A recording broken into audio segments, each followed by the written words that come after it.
Always great to hear Rob Woodall. Good morning, everybody. Earlier this week, we marked day 500 of the Trump presidency, and the economic news could not be better. You see a growing economy. You see families that are actually experiencing more money in their paychecks. They're getting bonuses, they're getting pay raises, and they're getting a tax break because we reduced every tax rate. And we did that working with President Trump, who provided the leadership to make sure we got that done.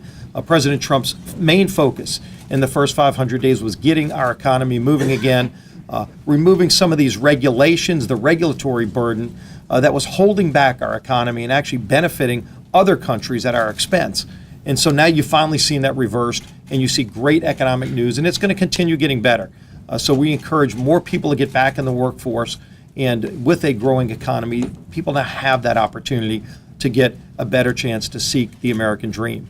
We're doing more things this week to continue to establish our priorities. It's not just lowering taxes for families, but it's taking care of our military and taking care of our veterans.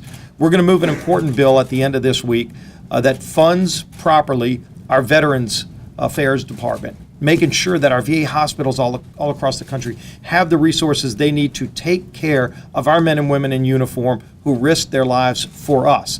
Unfortunately, just yesterday we saw Nancy Pelosi give a glimpse of what a Pelosi speakership would be like again.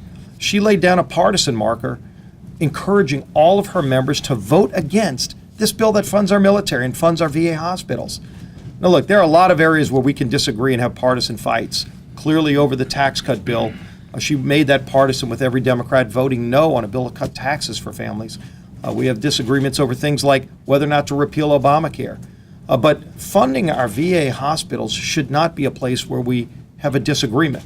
I think it's a tactical mistake to try to use our veterans as a pawn in some kind of political game. But again, we saw that, but we're going to move forward. We're going to still do our job as House Republicans in this majority to move our agenda forward. And again, you see a clear contrast of what our majority has been like and what Nancy Pelosi would be like as Speaker. So hopefully we can get this done. And with a lot of Democrat votes, there ought to be a lot of Democrat votes on a bill that funds our military. But we're going to move forward and get our job done in the meantime.